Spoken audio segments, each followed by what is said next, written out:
I know what to do, I know what to do. I know what to do, I know what to do. Oh, it is all in you, it is all in you. 'Cause you know what to do, you know what to do. Oh. ¿Qué sopa familia? ¿Cómo va la vaina? It's your girl Kenny Kent of Guided Affirmations, bringing the water signs their weekly need to know message for this last week in January.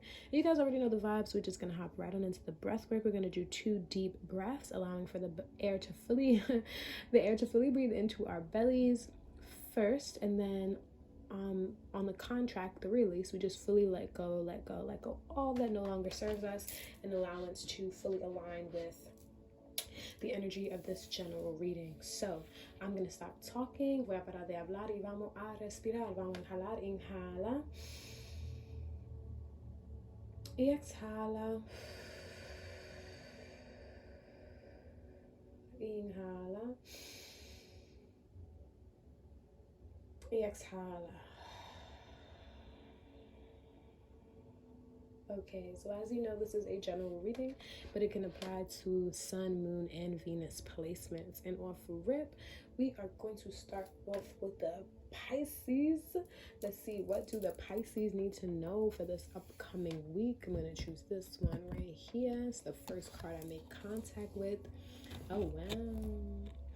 Oh, wow. Oh, wow. High Priestess energy. Off a rip.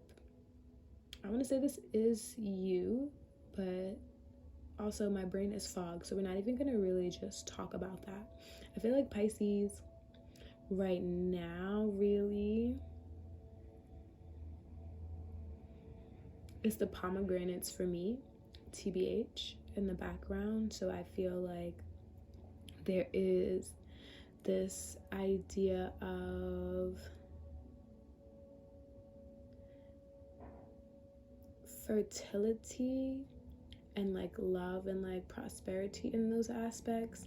But being that this is the High Priestess too, though, like it's making me wonder if all of this kind of like success or this abundance that you may be like receiving or like experiencing in that kind of realm of life, if it's kind of triggering you, you know, or if it's kind of like pulling on old themes, right, in your life. And I would urge you with this High Priestess and just with that idea to kind of like find some clarity. You know, sometimes when things arise within us, it's not always a thing of actuality.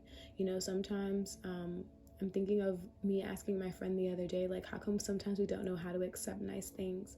And like sometimes nice things really actually make us think that we're in danger. And, you know, there is nothing wrong with that response, because wrong is subjective.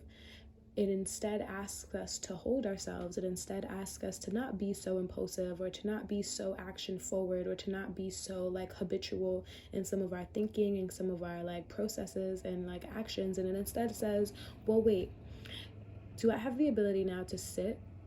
Do I have the ability now to process? Do I have the ability now to kind of breathe through and think through some of the things that are coming up for me, so that way I can fully align with the reality of what is happening? You know what I mean? Can I say now, okay, I'm experiencing this in this moment. However, this is reminding me in all reality of a past experience, of a past lover, of a past relationship, of a past like friendship or familiarship, in which I am really feeling very unbothered. But has this person shown me any like true indication of discomfort? Have they shown me that this is not a safe space? Have they shown me or given me any example that what I'm feeling is in reality real? You know, I think sometimes that's what it takes. It takes us to really just sit with ourselves and just really understand where some of these things are coming up. And because sometimes when we're trying to level up, and thinking, okay, all of like our intuitive forces sometimes, intuitive forces, Sorry, I had to think about that, because I was going to be like, sometimes our intuitive forces, not to say that they steer us in the wrong direction, but like sometimes they bring us a trick to be like, hey, are you paying attention? Or are you seeing where things are going? Are you fully listening to the signs? Or are you trusting in what you once knew? You know, because I think there's a big difference in that, Pisces. And your messages for me always be so in depth. Always. So I'm just gonna stop right then and there, because I feel like I was about to talk for 10 minutes. But Pisces, just really sit and process sometimes. You know, I think that's what that is. Sometimes process and don't react. I think that's what we'll really end it there. But let's just close out some of this Piscean energy.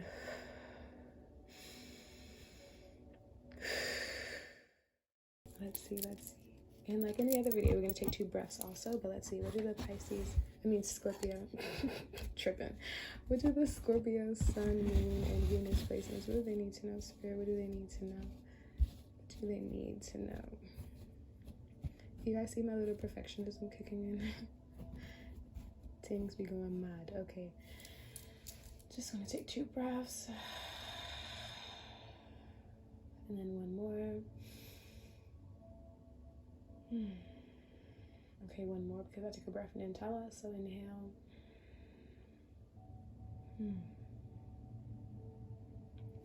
Okay, let's see. What do our Scorpio, Sun, and Moon placements? Wow, Scorpio.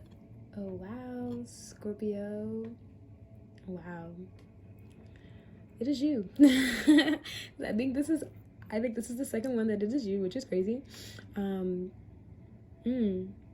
This is so interesting. I feel like this is a repeat. I wonder.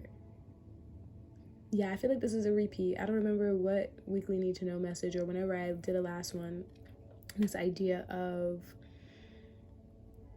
avoidance, or this idea of running around. You know, I totally feel you on finding comfort outside of the space that you created. This comfortable space that you created in your discomfort. I totally feel that. You know, I totally feel that. But at one point, when will we see the hindrance in being uncomfortable? You know, because there is this idea that we can walk through, we can, with the Sun and this king here, or queen, this person of royalty. It's this idea of we can beg reverence to transformation, to transform us in all the ways that we need to, but only until we are ready. And sometimes when we move in situations and directions like too soon or too early or too late, we find it harder to see the other side, because we didn't take enough time to kind of integrate this idea of understanding of what is next, you know, or understanding of what we're actually dealing with.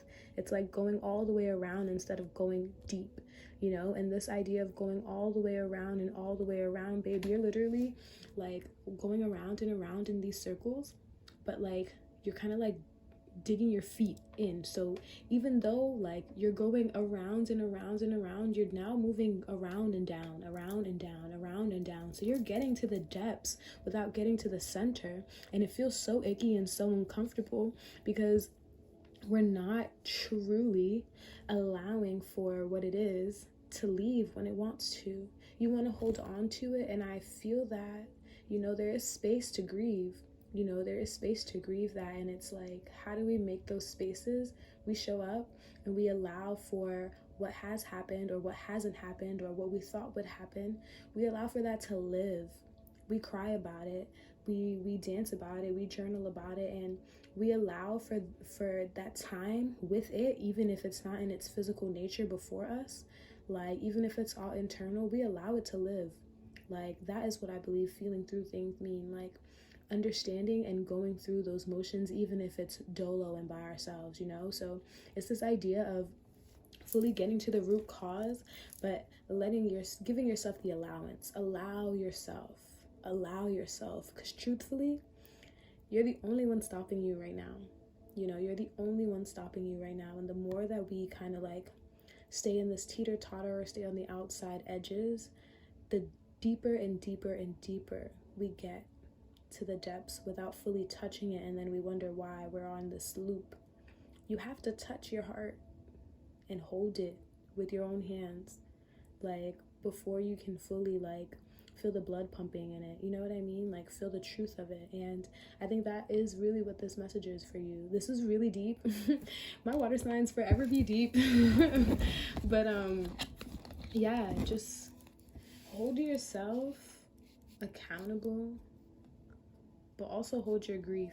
You know, hold your grief, because if something is dying, you need to hold a funeral. If something is dying, you truly need to hold a funeral. You cannot just live life like it didn't happen. I mean, you can, but at some point in time, life is gonna slow you down. Like, hey, we got your ashes here. Do you want to spread them now? You know what I mean? But let's just really close this out.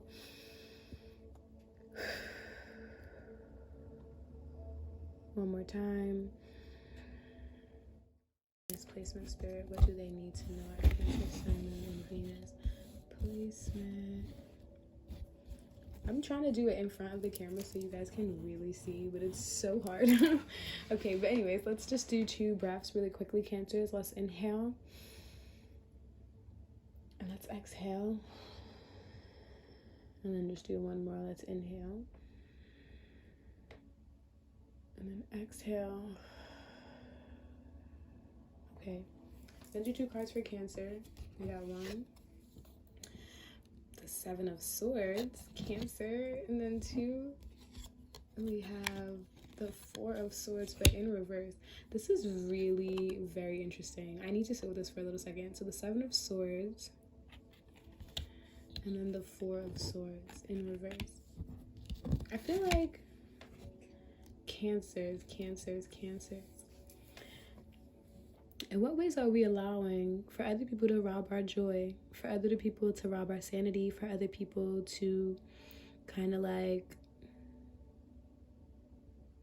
yeah, in what ways do we allow for, like, even ourselves, in what ways do we allow for ourselves to rob what we deserve from ourselves? And then we sit in this space of like contemplation or even avoidance, right? And then we sit within that and soak, poor me.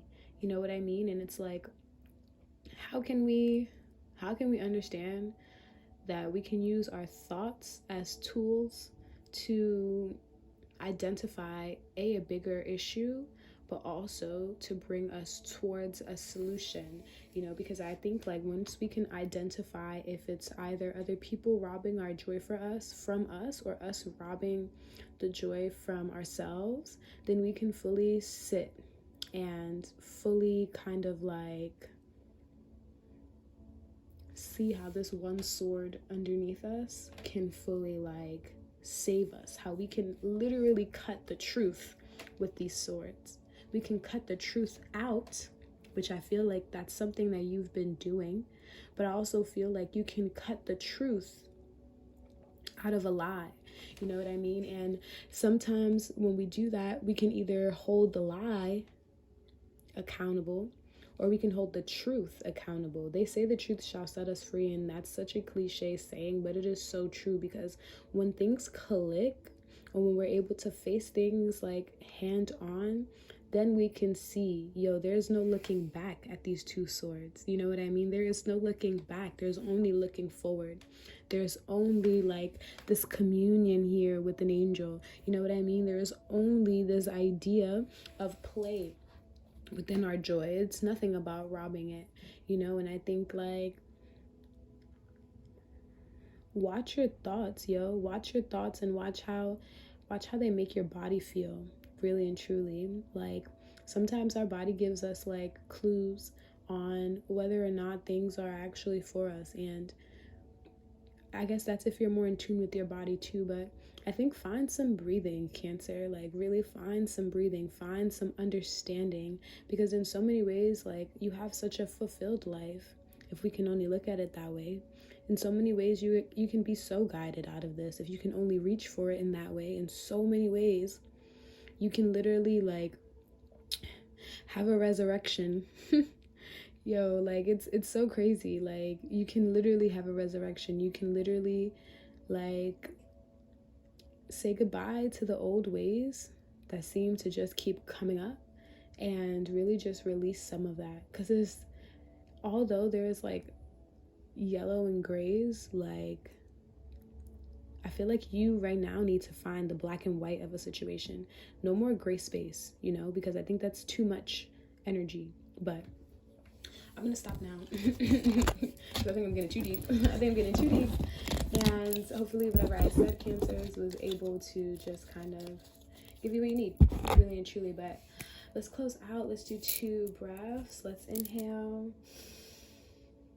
and exhale.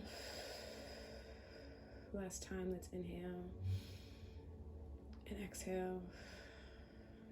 Thank you so much, you beautiful soul, for watching this video with me, and may it reach you in one piece and in all the grace, ease, and gentleness that you need. Ciao.